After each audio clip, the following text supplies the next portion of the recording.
Esta es la historia de una revolución. Una revolución que cambió una nación con un pasado belicoso y empapado en sangre por una cultura que persigue el conocimiento espiritual y la paz interior.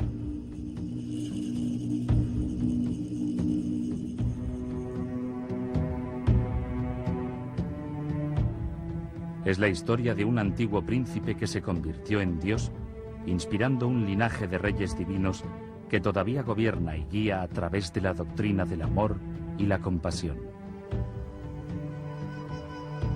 Oculta durante centenares de años, aquí, en la cima del mundo, creció esta civilización rica en sus tradiciones únicas y cultura exótica. Solo durante este siglo ha sido levantado el velo del secreto y el misterio. Y esta es la historia de un pequeño niño campesino que se convierte en el último dios rey en la Tierra de las Nieves. Nacido para gobernar el reino ermitaño, en lugar de eso, sería testigo de la destrucción de una de las culturas más antiguas del mundo. Esto es el Tíbet y el fin de los tiempos, nuestra última civilización perdida.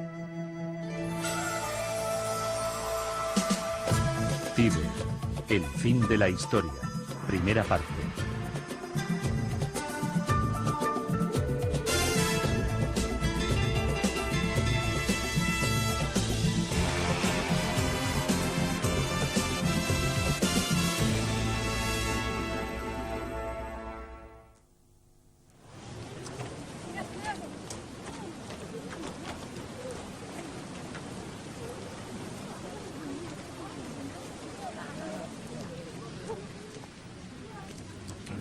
Fue en 1970, cuando yo tenía 29 años. Fui a la India y al Nepal por primera vez. Y estando en Nepal, conocí a refugiados tibetanos. Y entonces me di cuenta de lo que les había ocurrido a los tibetanos. Eran unos seres como de otro mundo. Eran personas increíblemente perceptivas. Y su visión de la realidad era enteramente diferente de la mía. Y aunque no podía comunicarme bien con ellos, estaba claro que allí había ocurrido una gran tragedia. Comencé a leer más sobre la situación tibetana y me di cuenta del horror que había ocurrido. La casi total destrucción de un pueblo del cual el resto del mundo no conocía nada.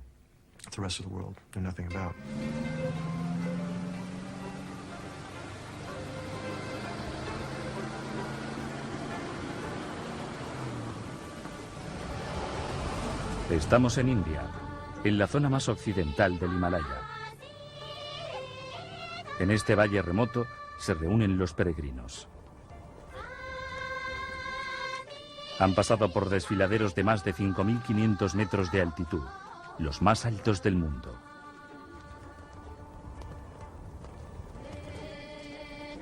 Vienen de pueblos cercanos, valles vecinos y de todas partes del mundo.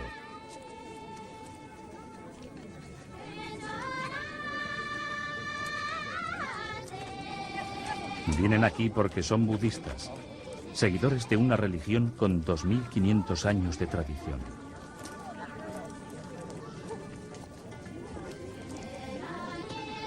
Es un viaje duro, pero todos están resueltos a asistir a una de las más sagradas ceremonias budistas.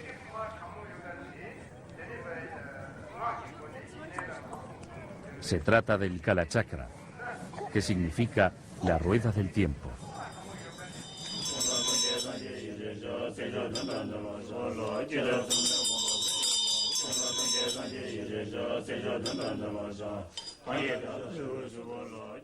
Este ritual, de una semana de duración, prepara para el fin de todas las cosas, la completa destrucción de tiempo y espacio. Los budistas creen que el mundo está entrando en una era apocalíptica.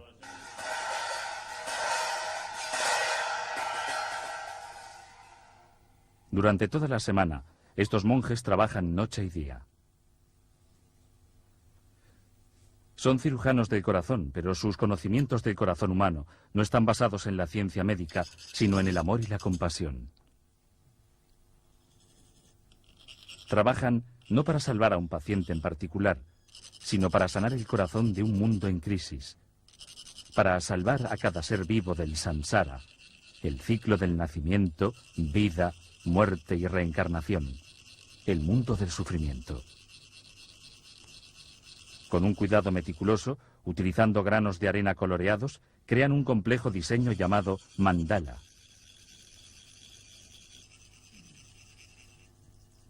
Es una especie de mapa que guía a los creyentes en el camino de la iluminación, más allá de las ilusiones del mundo material, el mundo de los objetos, para ayudarles en una esfera más alta de verdad espiritual.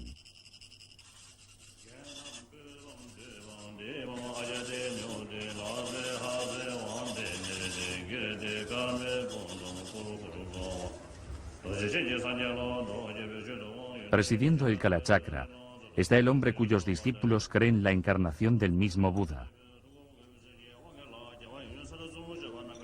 El Dalai Lama, el dios rey del Tíbet. Hoy, como otros 150.000 tibetanos, el Dalai Lama es un refugiado político, exiliado en la vecina India desde hace casi 40 años. El actual Dalai Lama, un título que significa océano de sabiduría, es el líder religioso y político de 6 millones de tibetanos. Sus seguidores creen que durante los últimos 600 años ha muerto 13 veces y en cada ocasión su alma retorna a un nuevo cuerpo, la encarnación.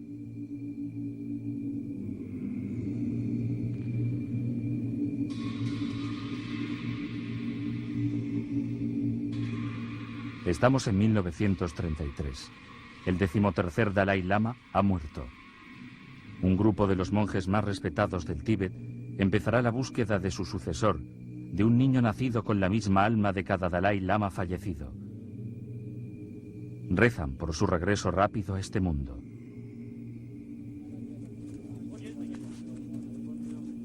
Los grupos de búsqueda se extienden por toda la región.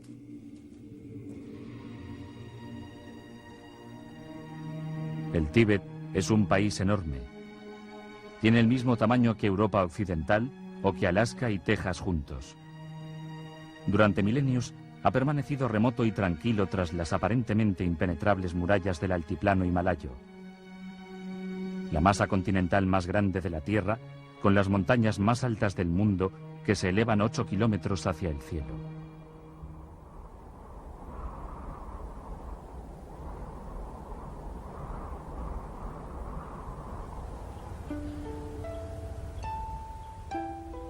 Siempre un lugar misterioso, el Tíbet fue el modelo para Shangri-La, la tierra del abominable hombre de las nieves, de extraños rituales y ritos mágicos, un mundo de místicos levitantes y de monjes cuyas almas podían dejar sus cuerpos y volar hacia reinos míticos.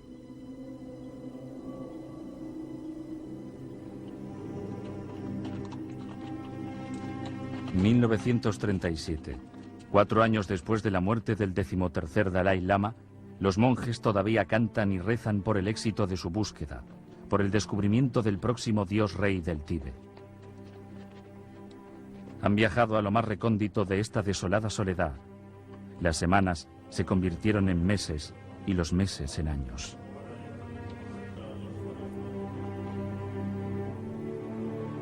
Los tibetanos creen que cada ser vivo tiene una sola alma, y que esta esencia pasa como una llama de un cuerpo al siguiente en el ciclo continuo de nacimiento, muerte y reencarnación.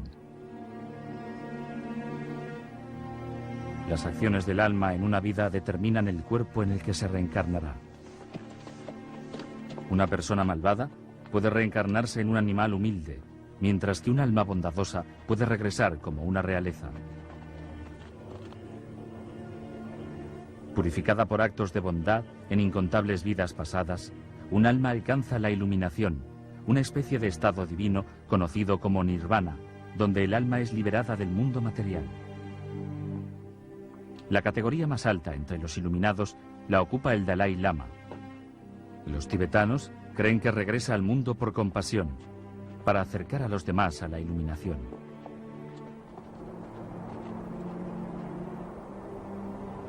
Varios indicios favorables llevaron a los monjes a creer que el lugar del regreso del Dalai Lama era la provincia oriental de Amdo.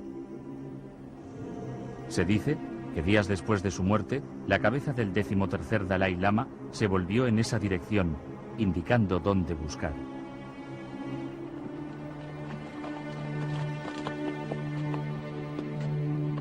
La imagen de un monasterio con un característico techo turquesa aparece reflejada en las aguas de un lago sagrado.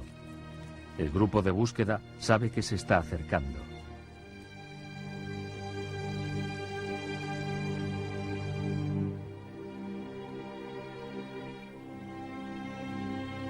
Una sucesión de arcoíris aparecen en un cielo despejado.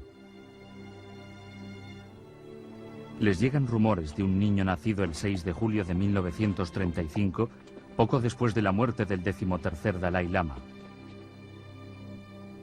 Se oyeron trompetas en los cielos el día de su nacimiento. Se dice además que el niño habla de su casa en Lhasa, la lejana capital del Tíbet, un lugar que no ha visto nunca.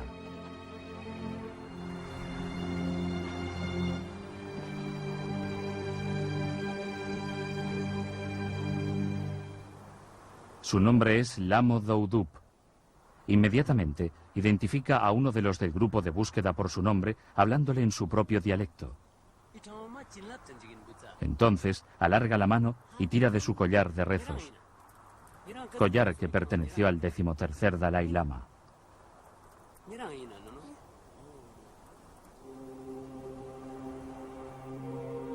Pero una prueba final espera al joven Lamo Doudub. Ordenados delante suyo hay varios objetos. Entre ellos, algunas de las antiguas posesiones del anterior Dalai Lama.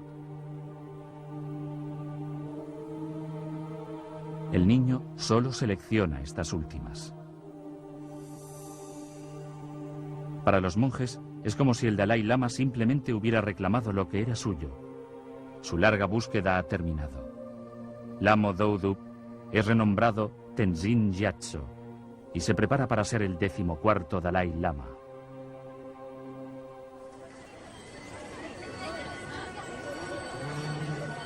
Estamos en 1940.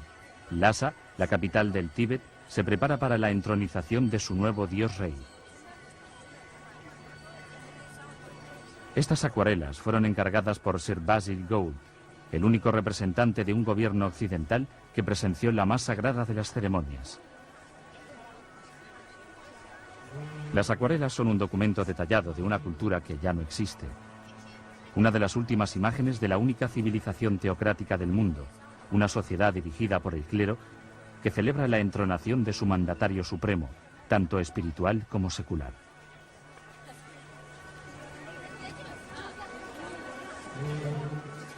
El hijo de un mulero de la más remota provincia oriental del Tíbet, el joven Lamo Doudub, ha recorrido un largo camino desde la choza de 2 habitaciones que compartía con sus padres y 4 hermanos y hermanas a este magnífico templo de 7 pisos de altura con más de 1000 habitaciones llenas de tesoros.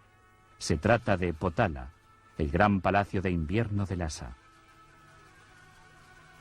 Pero esta no es la típica historia que lleva de la pobreza a la riqueza, ni tampoco tiene el final de un cuento de hadas. Caminando a través de los vastos vestíbulos y cavernosas salas de rezo de Potala, estatuas del pasado de santos tibetanos y maestros budistas, bajo sepulcros que contienen los restos mortales de sus 13 previas encarnaciones, el joven Dalai Lama soporta el peso de una antiquísima tradición sobre sus frágiles hombros.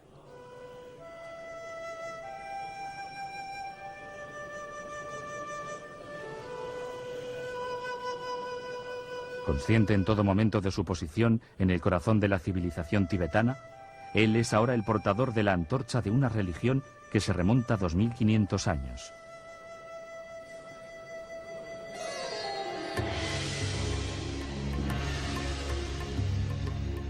Los orígenes del budismo nos llevan al año 600 a.C., a las llanuras del nordeste de la India. Aquí ocurrió un suceso tan trascendental para los budistas como el nacimiento de Jesucristo para los cristianos.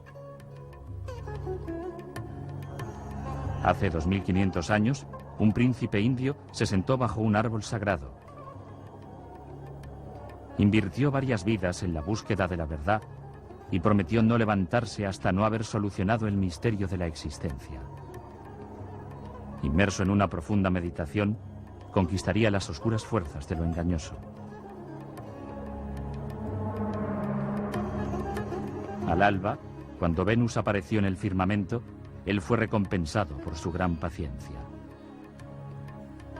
Tocando el suelo, invocó a la tierra como testimonio del momento sagrado de su iluminación. Su nombre era Buda.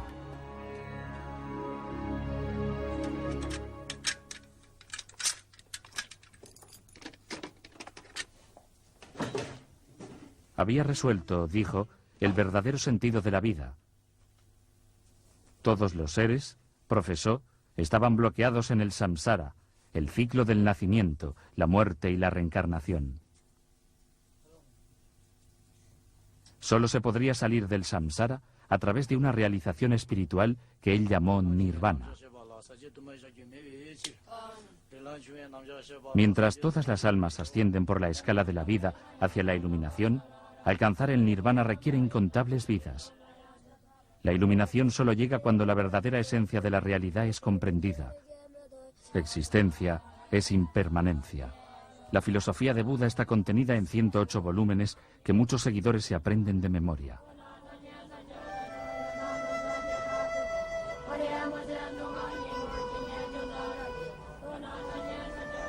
Tendrían que pasar 1500 años para que el budismo emigrara de las calurosas y polvorientas llanuras de la India a las montañas del Himalaya, donde finalmente se enraizaría. Aquí, en el techo del mundo. El altiplano tibetano es uno de los más remotos e inhóspitos lugares de la Tierra. Un marco inverosímil para una fe basada en el amor y la compasión para la supervivencia. Y aún así, prosperó. ¿Por qué? Quizás la dureza del enclave nos dé una pista. Aquí, a 5.500 metros, en el vasto, desolado altiplano himalayo, las fuerzas de la naturaleza devuelven a la gente a su humildad. Como nómadas, viven una vida de cambio e impermanencia, y solo necesitan mirar a su alrededor para sentir cuál es su lugar en el amplio esquema de la vida. Desde luego, el terreno es hasta tal punto impresionante que lo domina todo en tu vida. Se toma una buena impresión de las limitaciones de la propia identidad y el propio ego. Es una buena ayuda cuando uno tiene que mudarse y adaptarse a nuevos lugares. El 60% de los tibetanos son nómadas. Uno de los factores más importantes que contribuyen a la resistencia de los tibetanos es su capacidad de adaptación a nuevos entornos. Se trata, según pienso, de la idea filosófica de la impermanencia.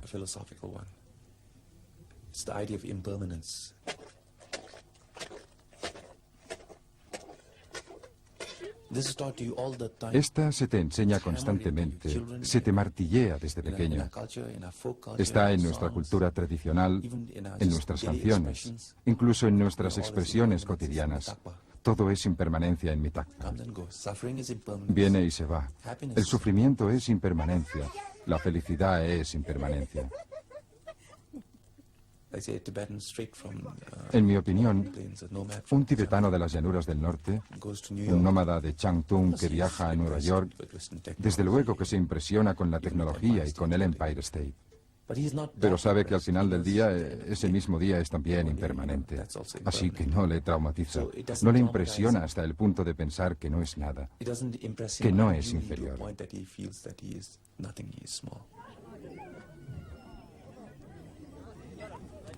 La creencia budista en la impermanencia y el fin de todas las cosas está equilibrada por una creencia igualmente fuerte en la reencarnación y en la renovación. Un visitante importante ha llegado a este campamento nómada, un alto lama reencarnado, o Rinpoché, como son conocidos. Es un momento de emoción y gran honor. Durante todo el día, los nómadas visitan la tierra del lama ofreciendo katas, las bufandas blancas de respeto.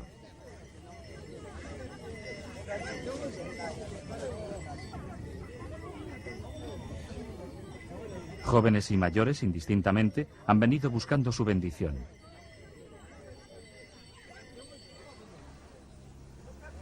Que el Rinpoché sea solo un niño pequeño no es importante.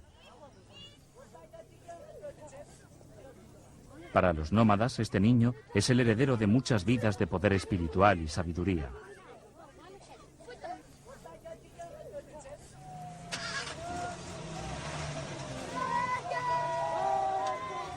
En las décadas de 1930 y 1940 se estimaba que había entre 5 y 6.000 de estos lamas en el Tíbet.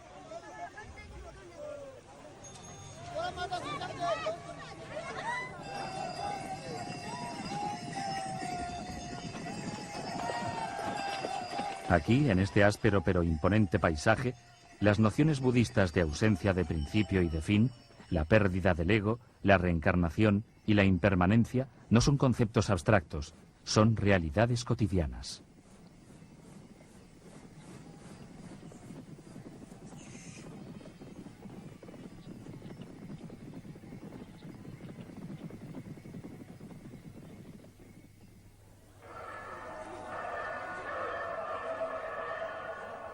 En un valle a menor altitud, a tan solo 3.800 metros, el Kalachakra está en su cuarto día. El sol del Himalaya es intenso. Dirigiéndose a una multitud de 40.000 seguidores, el Dalai Lama pronuncia el mensaje budista de la impermanencia. Un mensaje que le ha dado a los tibetanos la fuerza y resolución para hacer frente a la tragedia y al cambio. Les ha proporcionado la capacidad de permanecer esperanzados incluso cuando parece que lo han perdido todo. Este valiente semblante exterior oculta la profunda desesperación del Tíbet.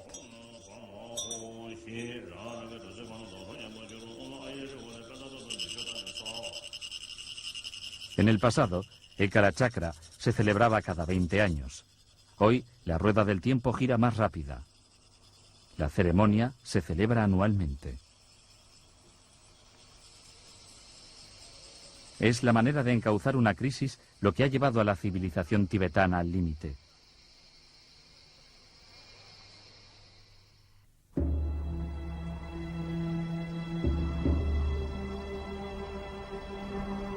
En el siglo VII, cuando llegó por primera vez el mensaje de amor y compasión de Buda, la gente aquí era tan salvaje y hostil como el mismo paisaje.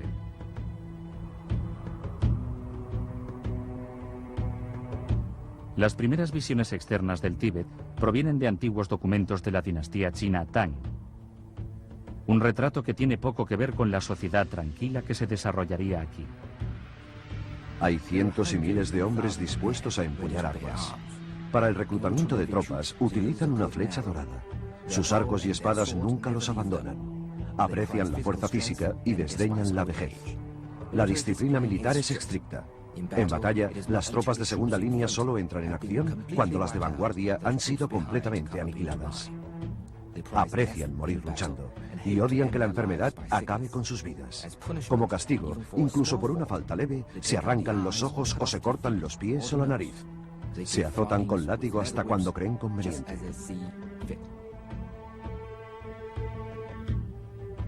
Los tibetanos eran unos conquistadores temidos en Asia, derrocaron la dinastía Tang y tomaron su capital varias veces. Derrocaron también diversas dinastías indias y conquistaron las ciudades de la Ruta de la Seda. Destruyeron el califato de Bagdad en un par de batallas. Eran un grupo muy duro, parecido al de Gengis Khan en el primer milenio.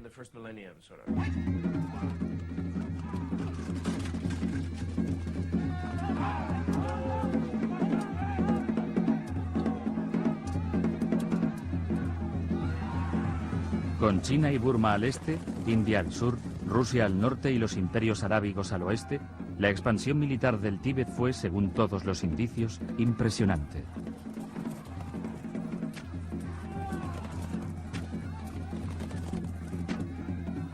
Tras miles de años, consiguieron algo durante el siglo XVII que les llevó a ser catalogados como una de las grandes civilizaciones de hoy. Fue fundamentalmente su desmilitarización.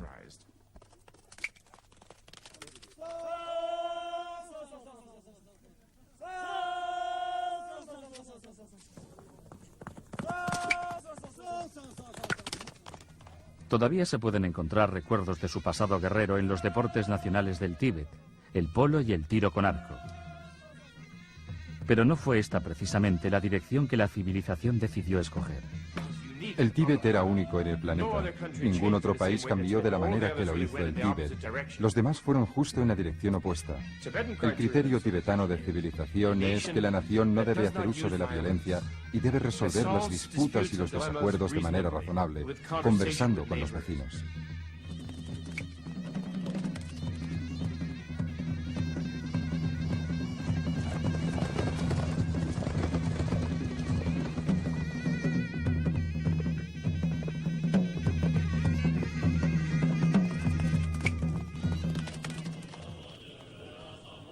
Desde las ruinas de su pasado agresivo, nacieron monasterios en todo el territorio. Donde una vez hubieron ejércitos de soldados, ahora habían legiones de monjes.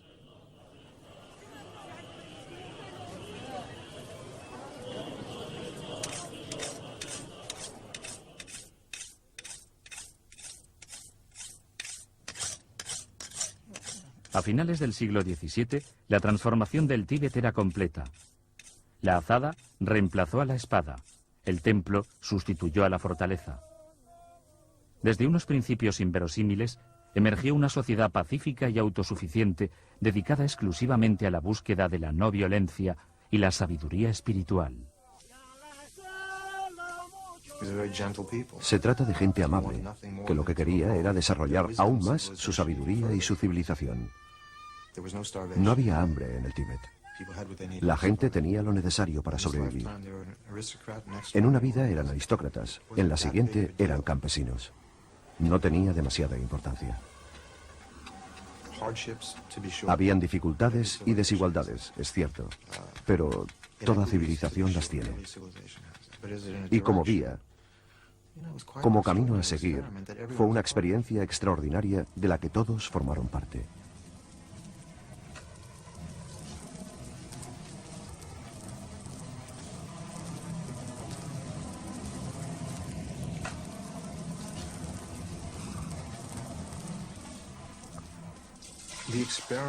El experimento del Tíbet, parte del cual fue como núcleo esencial el ser una religión, el de crear una sociedad basada en los ideales del Bodhisattva, de un iluminado, de un altruista. Una sociedad verdaderamente altruista cuyas instituciones están formuladas desde los ideales de esta persona iluminada. Y las instituciones de esta civilización están allí para acoger este tipo de gente. En este país solemos hacer las cosas al revés. Creamos instituciones y marcos conceptuales e intentamos que la gente encaje en ellas en lugar de empezar con un ideal maravilloso y a partir de ahí crear instituciones y estructuras para acoger y ayudar a más de estos individuos iluminados.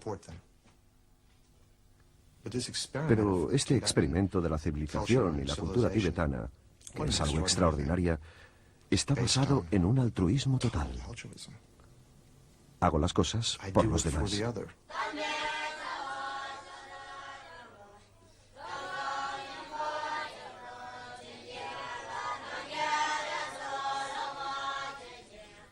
A principios del siglo XX, había más de 6.000 monasterios en el Tíbet. Un cuarto de la población entraba en órdenes religiosas para llevar una vida de celibato y devoción espiritual. Era un motivo de gran orgullo para cada familia el que al menos un hijo entrara en el sacerdocio, a menudo antes de cumplir los 5 años. Este era el mundo en el que nació el 14º Dalai Lama. Me trataban como lo que era, un niño pequeño. Utilizaban a menudo la palabra fracaso cuando competíamos, y yo perdía con frecuencia. A veces me sentía tan infeliz que lloraba, pero a ellos no les importaba.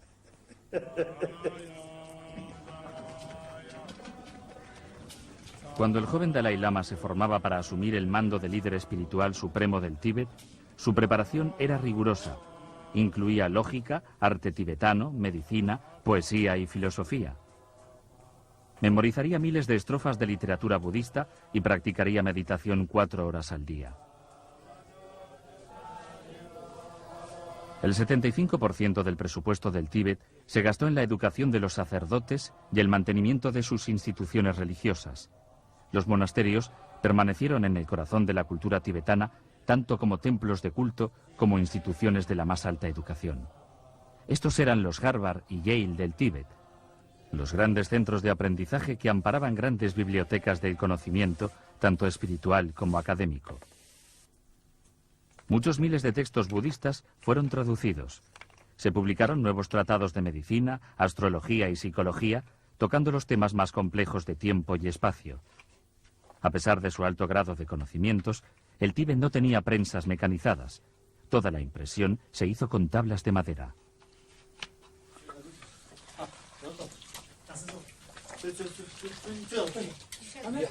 El Tíbet desafía todas las nociones convencionales de la civilización moderna.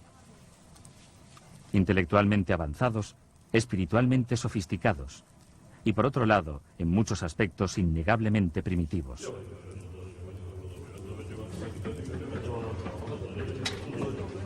En el Tíbet, incluso la rueda, este símbolo proverbial de progreso, fue utilizado principalmente para fines religiosos. Las ruedas de oración, tanto las pequeñas como las más grandes, giran incesantemente, conteniendo cientos de miles de invocaciones. Cada vuelta es una especie de Ave María budista. En vez de defender nuestras fronteras, nos hemos dedicado a enseñar y aprender. En vez de lanzar invasiones, construimos monasterios. Canalizamos toda la energía de nuestras mentes hacia la contemplación de la compasión, de la impermanencia y de la esencia de la vida y la muerte. Así, la misma gente que estaba preparada para luchar y morir en las guerras, está ahora dedicada enteramente a cuestiones espirituales.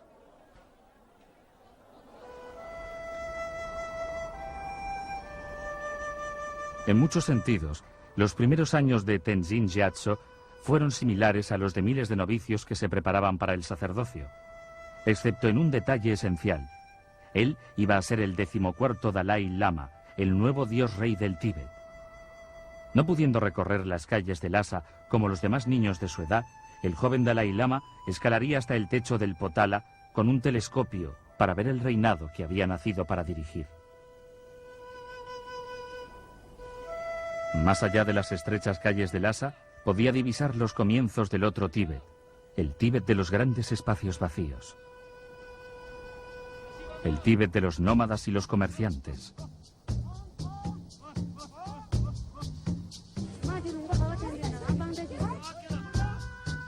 En los años anteriores a los viajes oceánicos, todo el comercio con Oriente se hacía por tierra.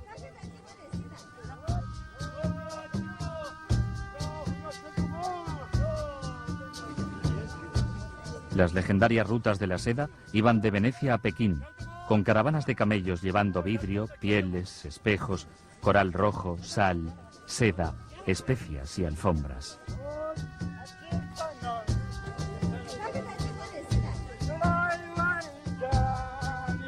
El Tíbet estaba en una encrucijada del Asia Central, y los tibetanos se convirtieron en expertos comerciantes, comprando o vendiendo cualquier cosa de valor.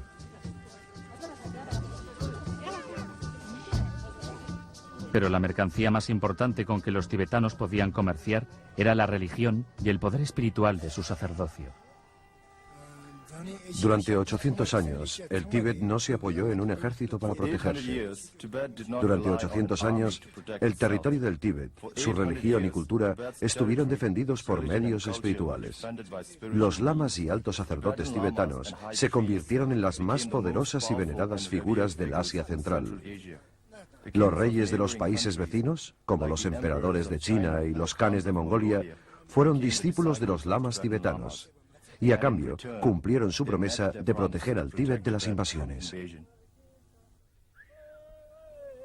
Durante siglos, los tibetanos han sido intrépidos viajeros, realizando recorridos que requerían de un enorme coraje y una gran resistencia. Pero para los budistas, el viaje más importante era el que harían tras la muerte. Estamos cerca de la frontera entre la India y el Tíbet. Los monjes budistas guían a los acompañantes del féretro hacia la incineración. El cadáver está colocado en posición fetal.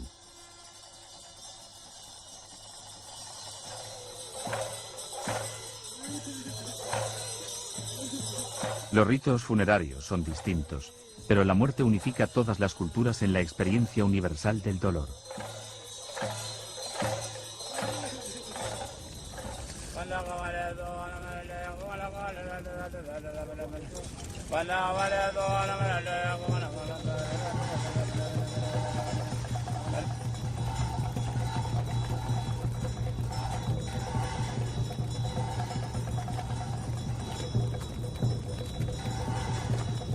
La incineración es solo una entre varias maneras de deshacerse de los cadáveres en el Tíbet.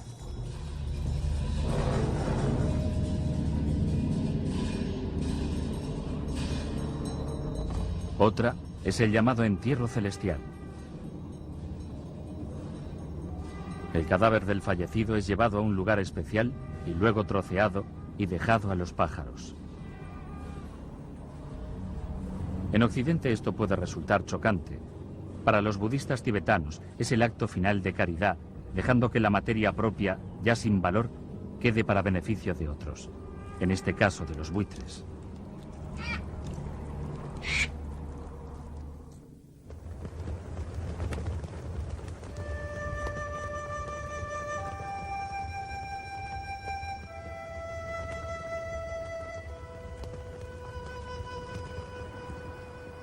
La ceremonia del Kalachakra está a punto de acabar.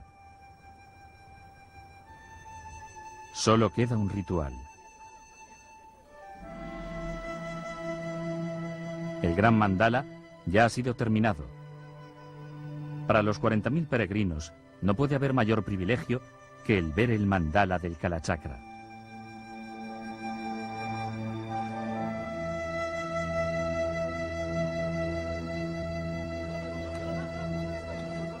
Aguardan pacientemente en fila. Llevará días para que les llegue el turno a todos.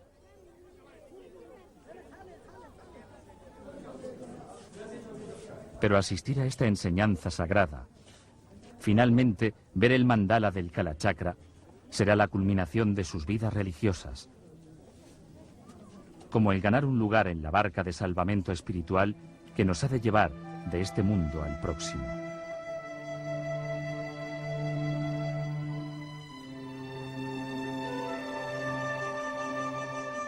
Ver esta legendaria rueda del tiempo es el equivalente budista a una peregrinación a la Meca o una audiencia con el Papa.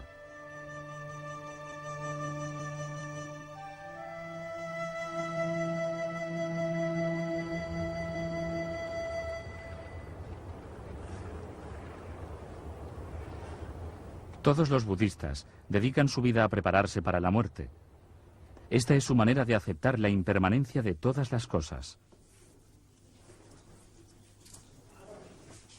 De la misma manera, el Tíbet, a lo largo de los años, siempre ha predecido la inevitable destrucción de su propia civilización. El genocidio caería sobre Shangri-La. Un holocausto, rompiendo la paz y el silencio de un mundo que apenas conocía el sonido de una máquina, y no digamos ya el de una ametralladora. Un país que creció tranquilo en un rincón atemporal de la historia fue sacudido hacia el presente y despertado en su peor pesadilla. Estamos en 1949. China, la nación más poblada de la Tierra, con un imponente ejército endurecido por la lucha y equipado con un modernísimo armamento, invade a su indefenso vecino. Alegando antiguas reivindicaciones territoriales, los chinos conquistan rápidamente lo que ellos llaman la Casa del Tesoro de Occidente. Durante años, los monjes tibetanos han rechazado airosamente la agresión china, cambiando poder espiritual y bendiciones por paz y protección. Pero en el fervor revolucionario del nuevo orden comunista de China, la religión está considerada como un veneno, y el Tíbet, una sociedad atrasada y supersticiosa, con necesidad de una reeducación. En 1933, 16 años antes de la invasión china, el 13º Dalai Lama había predecido la destrucción de su compleja y única cultura. Si no nos arriesgamos a proteger nuestro territorio, nuestros líderes espirituales pueden ser exterminados sin dejar rastro. La propiedad y autoridad de nuestros monjes y lamas reencarnados puede ser eliminada. Nuestro sistema político desaparecerá por completo. Las propiedades de toda nuestra gente serán incautadas y la gente forzada a la esclavitud.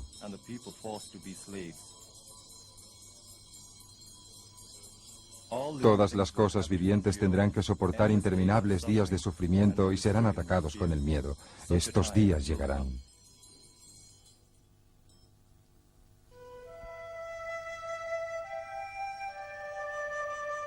Tras 10 años de ocupación china, el Dalai Lama decidió que no tenía otra alternativa que abandonar el Tíbet. En 1959, bajo el manto de la noche, el Dalai Lama, sus guardaespaldas y sus cortesanos huyeron de la ciudad sagrada hacia la India para no volver nunca.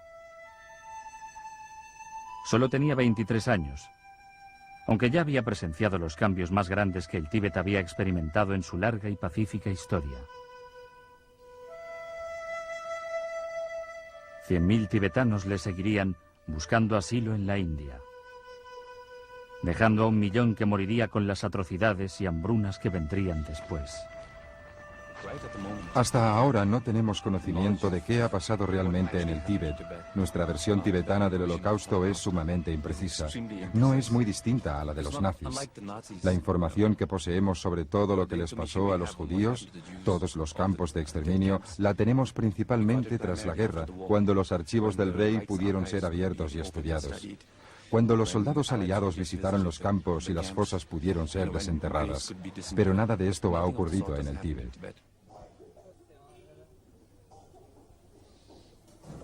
Ami Panchen es ahora una monja budista. Su padre era el jefe en Gonjo, una región del nordeste del Tíbet. Tras su muerte, ella tomó el mando de la resistencia local y luchó ferozmente hasta su captura. Toda la gente que arriesgó su vida para proteger el Tíbet y nuestra religión fue asesinada o arrestada. Los monasterios fueron destruidos. Las estatuas de oro y plata fueron llevados a China. Los monasterios fueron reducidos a edificios vacíos. A mí me pegaron con palos, pero no tenía nada que explicarles. Decían que teníamos que confesar nuestros crímenes. Fuimos torturados y colgados por los pies. Me encadenaron las piernas durante más de 1 año. No había comida en mi estómago. A veces caía inconsciente. Algunos presos me dijeron que incluso habían estado tentados de comerse sus propios excrementos. Tal era el hambre en la prisión. Ahora soy vieja. Cuando entré en prisión solo tenía 25 años. Cuando salí era una mujer vieja. Me he pasado la vida en prisión.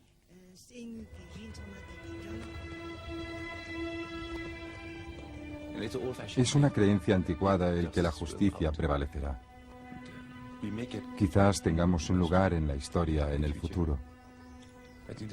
Pienso en la verdad del Tíbet y en las terribles calamidades que sufrió. Ahora los números son muy inexactos. Los cifran en 1.200.000 personas. Pero el alcance de las masacres, los asesinatos, la inanición y las hambrunas que hubieron en el Tíbet fueron tremendas, fueron colosales.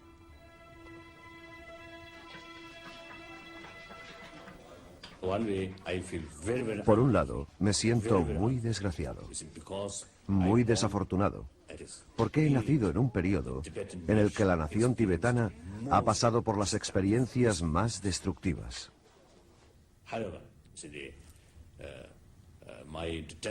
Sin embargo, mi determinación nunca flaquea. Merece la pena cada intento. Incluso si falla, no hay por qué arrepentirse.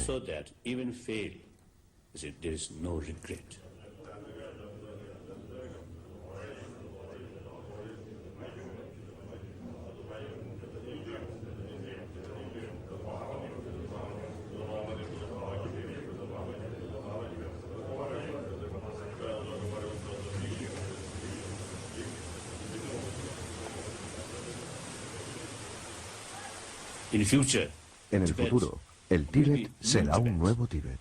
Nunca volverá el viejo Tíbet. No es posible ni necesario.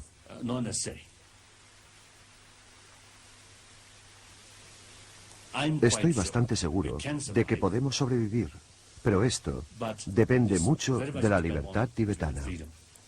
Si conseguimos algún tipo de autogobierno a través de una negociación con China, estoy bastante seguro de que podremos sobrevivir.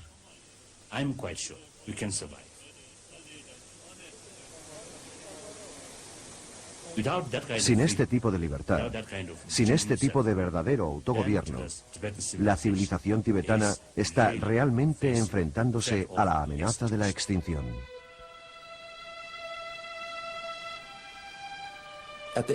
Al final del día, una civilización descansa sobre su propio suelo. La tierra es el principal requisito de una civilización.